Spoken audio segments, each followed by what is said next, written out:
Hello, this is John from caveofprogramming.com, and this is a tutorial on the static keyword in Java. So I'm in Eclipse and I've got my main program here, and I'm going to start by creating a class up here which I'll call thing, and I'm going to give thing two member variables. I'll make them both public, and let's give this a name variable of type string, and I'll also give it another variable of type string called description.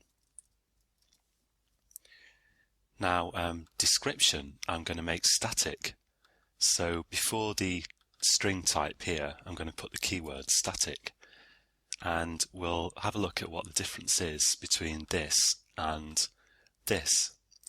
So if I, oh, and by the way, I should mention that usually if you have member variables, most of the time you declare them private or protected, which we'll look at later in this series of tutorials. But just for this tutorial, I'm going to make them public to keep things simpler. So I'm going to declare a couple of thing objects here. So let's have thing1 equals new thing, and I'll have a thing2 equals new thing. Now with the name variable here, each thing object has its own copy of name.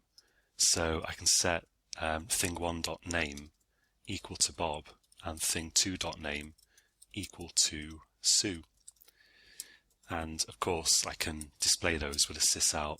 So let's say thing1.name and sysout control space thing2.name. And of course if I run this, it's going to say Bob and Sue. The difference with the static member variable here is that each object does not get its own copy. Static member variables, also known as class variables, belong to the class, and there is only one copy because there's only one class. So if I want to access description, I access it via the class. I type the class name, description equals I am a thing, and I can do sysout on that in the same way, thing.description. So variables like this, which aren't static, are called instance variables, because every separate instance or example, or in other words, every separate object of the type thing gets its own copy. Whereas static variables like this are often known as class variables because they are associated with the class. So if I run this, you'll see down here it says I am a thing. And let's also have a look at static methods versus instance methods, because if I create here a public show name, let's say, I can do in here sysout name, and so I'm just outputting the name using this instance method. And I can replace my sysouts down here with a call to thing1.show name, and I should put the return type here, void, and thing2.show name like this. So if I run that, it's just going to do the same as before. I'm just calling these methods to output the name for each object. Now, as you might suspect, with a static variable, let's just maximize the editor here, Control M in Eclipse. With a static method, you can access it via the class. So if I write public static void, let's say I'll call it show info, then I'll just do a sysout in here, and I will put hello just for the moment. So to run this show info, I just say thing, the class name in this case, dot show info, like that. So I'm accessing it via the class. And let's get rid of this sysout and if I run this now, it's going to output hello. So I'm running this static method here via the class. Now there are a couple of things to bear in mind here. One thing is that static methods can access static data because both belong to the class. So if I say in here, if I output description, output the static variable in my static method, that's going to work. So this is going to say I am a thing, just from calling my static method here. But static methods can't output instance variables like name. This gives me an error which says cannot make a static reference to the non-static field name.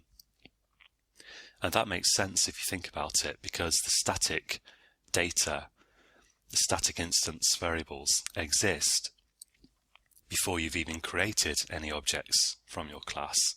So how can this know about the name, which is associated with particular objects? It can't. So let's just put won't work. On the other hand, the instance variables can access the static data because, the instance methods can access the static data because, of course, by the time you've got objects, of course, you've already got the class. So methods attached to the objects naturally can access data attached to the class. So in this show name, which is an instance method, a normal sort of method, I can output description here. So let's just put a plus in there and some punctuation. And if I run this, I'm going to get, so this is from the static method here, I am a thing, and the instance methods are outputting I am a thing Bob, I am a thing Sue. So the instance methods can access the static data. Now, you might be wondering what you can use static for, and there are several uses that spring to my mind, and I'll show you some of those here. Of course, one use is that if you've got a method that takes some arguments and outputs some data, but never deals with the instance data of the class, then you could make it static, because you only need really instance methods if they somehow deal with the instance data of the class.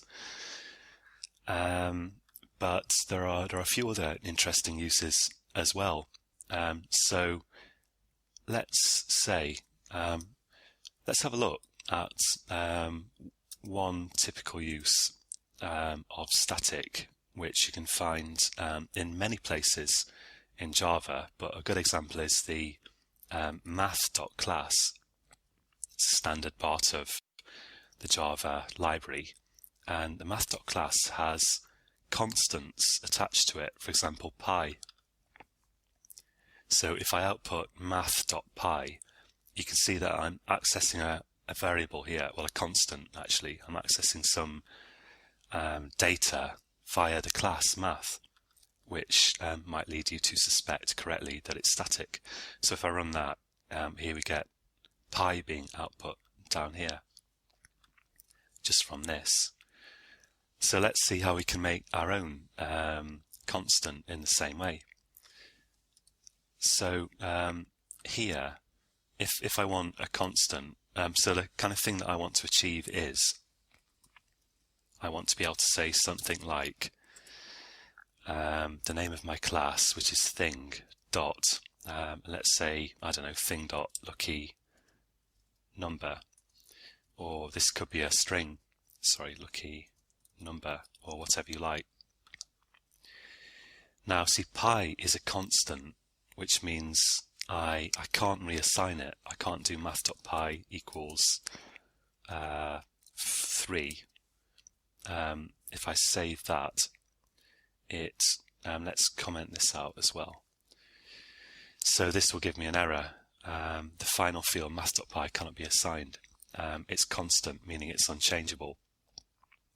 And constant values, kind of by tradition or convention in Java, are represented by uppercase letters, and that's why I've written this in uppercase, and just to make it more readable, I've put an underscore in the middle there. And to implement that, so it's going to be a public variable, public because it's accessed outside the class, and we're going to look at public, protected and private in future tutorials. And I'm going to make it of type int, although it could be anything you like, int, and I'm going to call it lucky number,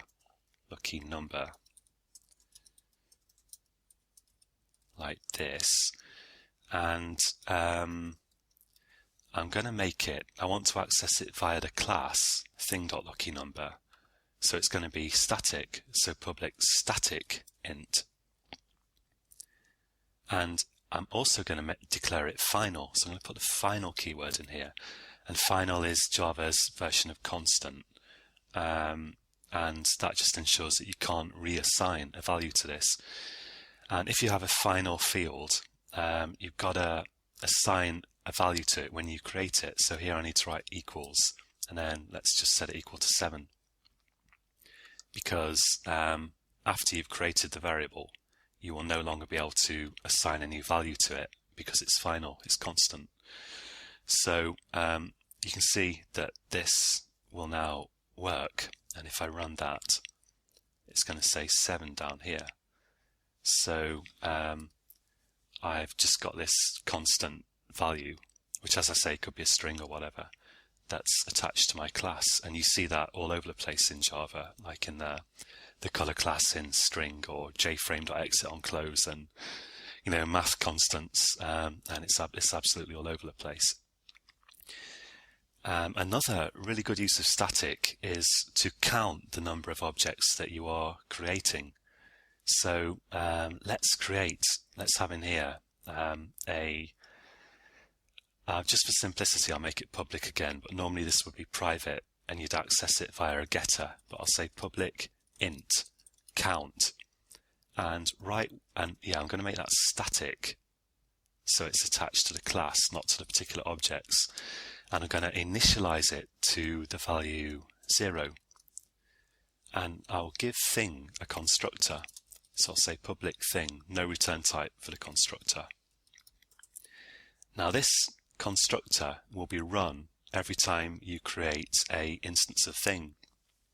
In other words, whenever you do new thing, it's going to run whatever code I put in here. So I could take that opportunity to increment count. And because count is static, it belongs to the class, not to the objects. And that means that there is only one count, which is shared between all objects. So anytime an object increments count, there's only going to be one copy of count, and it's incremented for all objects in effect, because, as I say, it's attached to the class. So here I've done, well, let's first of all output it up here. I'll say sysout thing.count, and as I say, normally you'd have a getter called getCount probably, and then let's say here I'll just put some text in and say before creating objects, count is like this, and I'll put a plus in there, and let's just copy that, and I'll move it down here after I've created my objects. So if I run this, it's going to say, scroll up a bit, before creating objects, count is 0, because when I output thing.count up here, it's just at its initial value of 0. But every time I create an object, it runs the constructor and increments count. So after I've created my objects here, each one of those will increment count, and then I'm outputting thing.count again, and it's saying after creating objects, count is 2. So this is handily counting the number of objects that I've got. And that brings me to one final interesting use of count, which is assigning an ID to each of your objects, a unique ID. Because supposing here I create a instance variable, not a class, not a static variable, but an instance variable, and I'll call it public int ID. And just to repeat, these shouldn't really all be public, but they should be private or protected, but this will do for this tutorial. And I won't initialize ID here. Actually, your instance variables in Java are initialized to default values, so this will be 0 anyway to start with, but that doesn't matter. I want ID to be unique for each object. So the first object should have ID, let's say 0, and the second object ID 1, and so on. And all I have to do to get that to work is I can assign the value of ID, and every object has its own ID because it's not static, it's an instance variable. So I can assign that to the static variable count, and the static variable count being shared between all objects is of course incremented every time you create an object, but this will keep a kind of record of whatever count was at the time the constructor ran for each object. Each object has its own ID, but there's only one shared count. So that means that if I say down here, let's say, I could change show name. So in my show name method here, I could say object ID and plus, and let's add on ID, and but I'll have some punctuation in here and a space, and then I'll have the ID, and then some more space or punctuation like this. So show name now, didn't mean to do that. Show name now is outputting the ID for each object as well as its name. And if I run that, so show name is running down here. If I run this program, it's saying object ID 0, I am a thing, there's the static description, and instance data again, Bob, and second object ID 1, again instance data, I am a thing, static data, and then the name Sue, which is instance data. So it's quite a lot to take in for one tutorial, but I'm going to put this code on caveofprogramming.com, which is all one word, so you can take a look at your leisure if you want to. And the approach I always take myself to learning this kind of stuff is just basically use it, copy it and paste it in and get it to work. And after a while, you sort of start to get a feel for it. And if it seems at all obscure now, after just using it and working with it a bit, you'll start to see that it's pretty simple, really. It's not too bad. So that's it for this tutorial. In the next tutorial, we're going to look at string builder, string buffer, and some advanced string formatting, which we'll need before we go on to some more stuff to do with objects. So join me again then, and until then, happy coding.